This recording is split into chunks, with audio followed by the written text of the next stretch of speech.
Hello, welcome to another very hot Monday. Welcome to Stigma-Free Learning Live with the Stigma-Free Society. If you've been with me recently, you will know that I live in Toronto and there have been multiple heat waves this summer.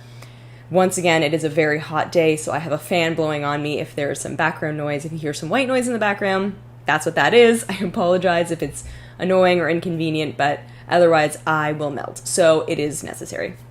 Thank you again for being here and joining me for another live event. So excited to have you here. So excited to be recording again. I'm back with another episode. I'm back with another lesson to talk through today with you. And before we get into it, as always, I'm going to kind of give you my spiel, my background, the background on Stigma-Free Society. And yeah, we'll dive in pretty soon. So thank you again for joining. If it's your first time, welcome.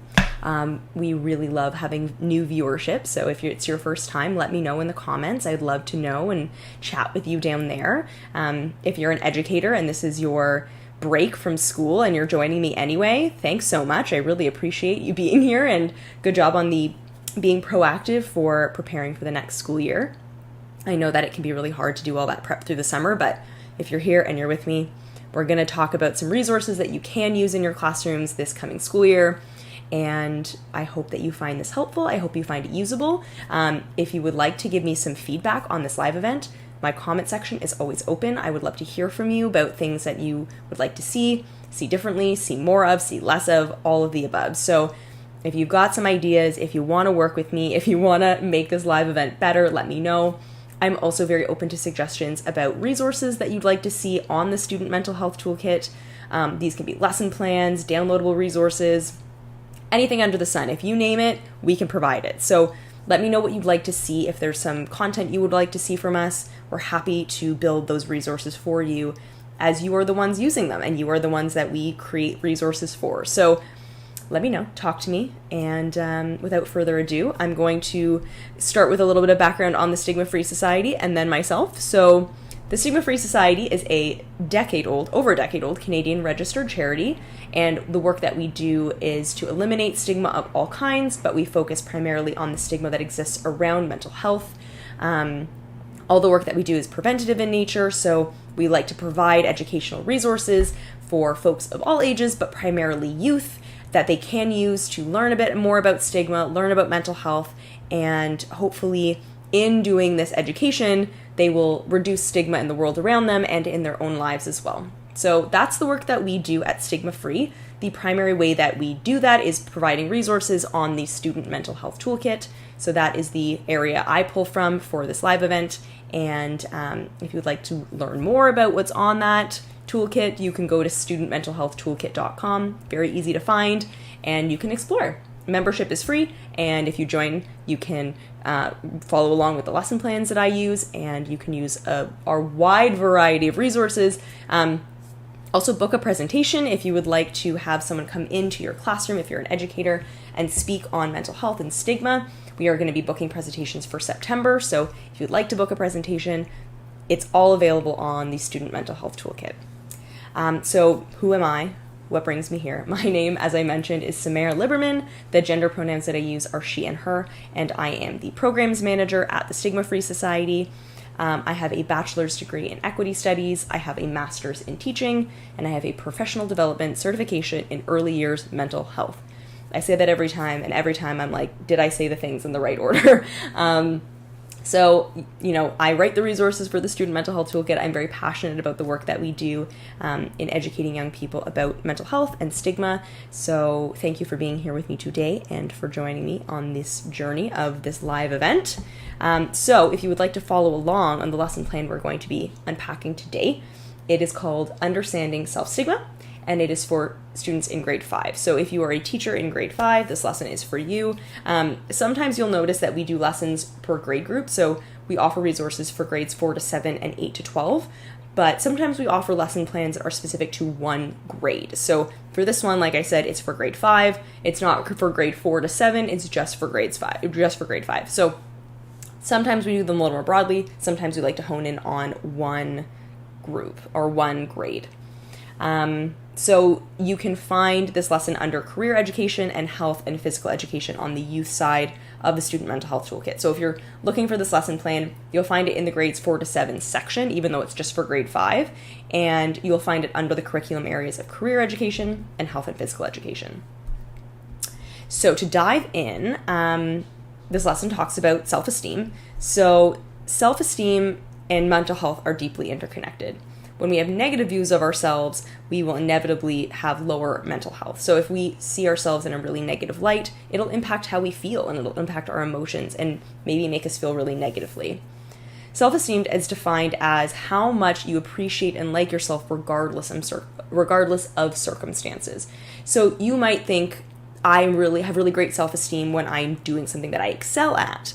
But what self-esteem means is that you feel good about yourself regardless of the circumstances. So you might try something and not be very good at it, and that might negatively impact your self-esteem. But when you have good self-esteem, kind of more generally speaking, you feel good about yourself regardless of what happens and regardless of you trying things and not being successful at them.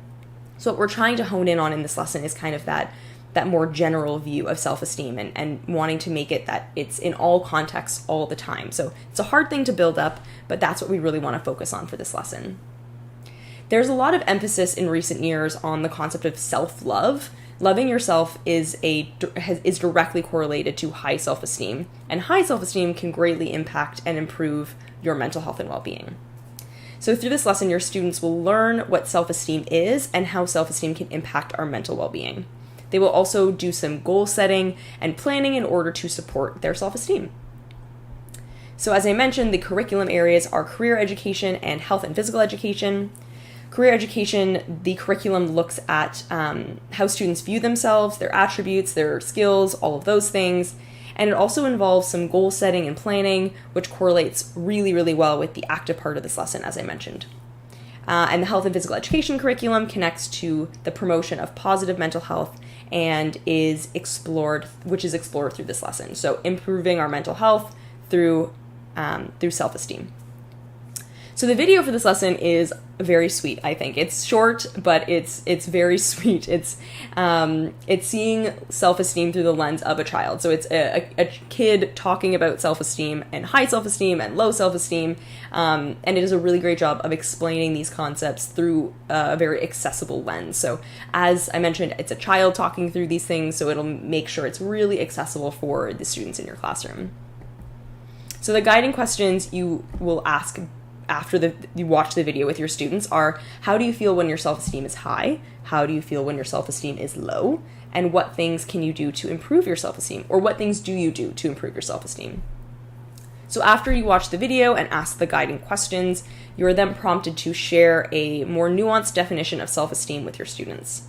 So self-esteem may be defined as how much you appreciate and like yourself regardless of circumstances.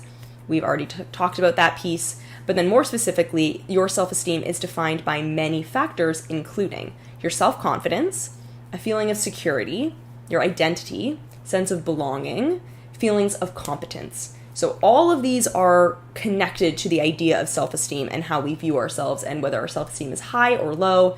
These are all connected to that idea. So next, you will more deeply explore the connection between mental health and self-esteem with your students. From the discussion sparked through the guiding questions, you will already have loosely made this connection with your students.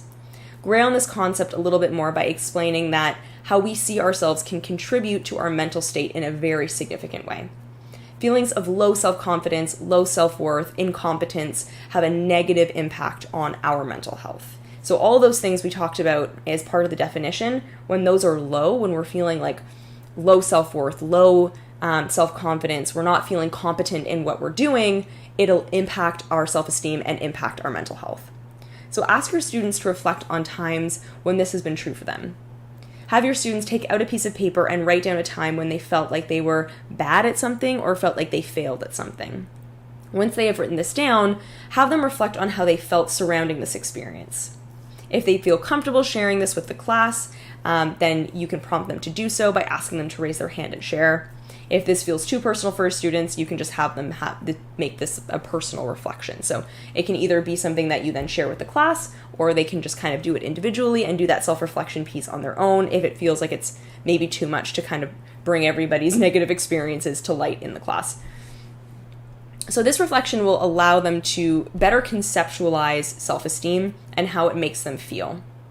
If they haven't consciously thought about self-esteem before, this will help ground that concept for the remainder of the lesson, particularly for the active component. So this is something that your students might have talked about before, the idea of self-esteem, but it might not be something that they've really sat with and thought about in a lot of detail. So definitely make sure that they understand what self-esteem is. All of these words that you're using, you might need to define things like incompetence or low self-worth or low self-confidence. Those might need to be defined a little bit more before you continue on. You want to make sure that they really get what you're talking about. So for the active part of the lesson, you are going to have your students come up with some goal setting and planning for things that they can do to improve their self-esteem when it feels low. Doing this exercise will provide them with strategies ahead of time, so when they are feeling like their self-esteem is low, they will be better equipped to cope. When they will use a format found in the body of the lesson to do some self-esteem goal setting. So I pulled this from a resource online. It's been adapted from that, so I wanted to credit them. It's in the lesson itself, so you'll see on the next page, if you're following along, the page that follows the beginning of the active part of the lesson, you will see this guide that I'm going to talk you through now. So the first thing they're going to do is make a list of things that they're good at and write down 5 things that they're good at. So the next thing will be to practice things that they do well.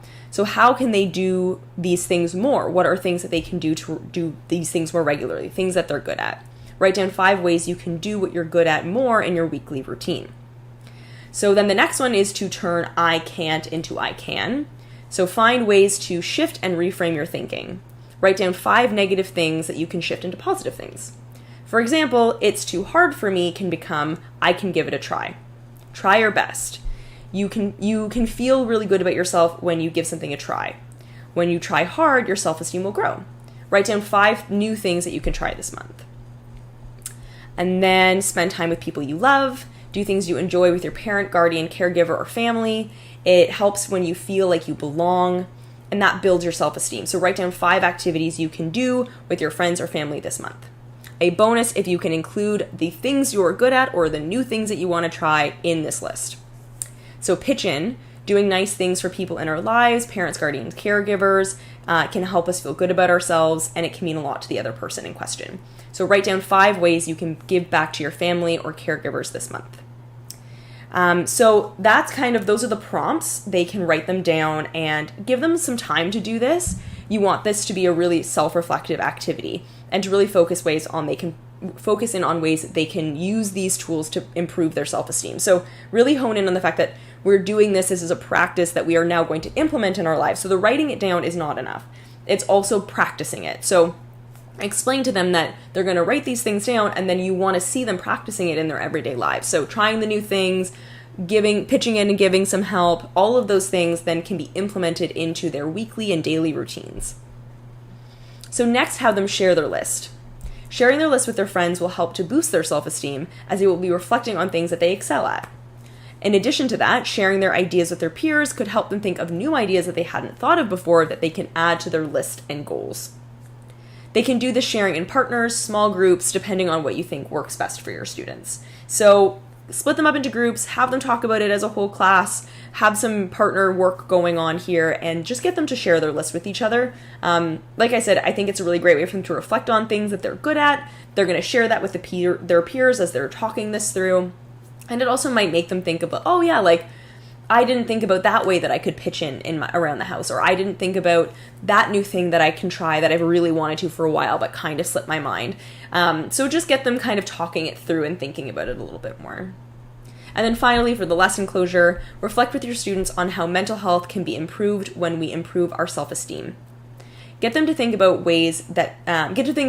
how they believe this will make them feel. So again, kind of tying it back into the overall message of mental health and self-esteem and how those things connect. So get them to think about okay, if I'm trying something new, but I've already really focused in on the things that I'm good at. So again, it should kind of go in that order, because I think if they focus on the things that they are good at first and really hone in on that and practice those, then when they're trying things that they might be new to or they might not be as good at, it'll help to kind of start them on a positive note. So start with the things that you know you're good at, move to the things that are new that you want to try, and in between, it's sharing time with the loved ones and supporting your loved ones by pitching in a little bit more and helping out around the house. So again, have a conversation about how they think that doing these things might make them feel. Do they think it's going to really help their self-esteem? Do they already feel like they have really good self-esteem? Is it going to improve it? Is it going to make it worse? Who knows? Like, get them talking about that stuff and really reflecting on it kind of before they even jump in. And then really, I would say, do some follow-up with your students. Make sure that they're actually doing these things that they've talked about. I think a lot of times it's like, the lesson's done. We're going to just kind of brush this under the rug. But I think if you really want to like drive the point home and really make an impact on the way that they see themselves and the way that they interact with each other and the way they interact with their self-confidence and self-worth, I think it's good to kind of do some follow-up work. So you can check in a week, see what they've done, check in 2 weeks, a month. You can kind of make this a regular occurrence in your classroom, just doing that check-in about their self-esteem list, and see how that goes.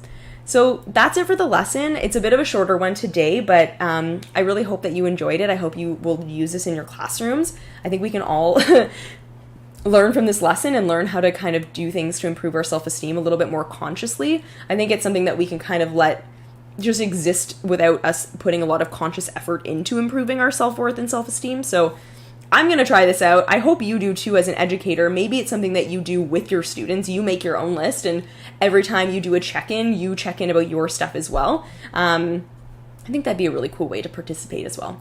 So anyway, that's it for me. Thank you for joining me for another episode of Stigma-Free Learning Live, and I will see you in 2 weeks for another episode.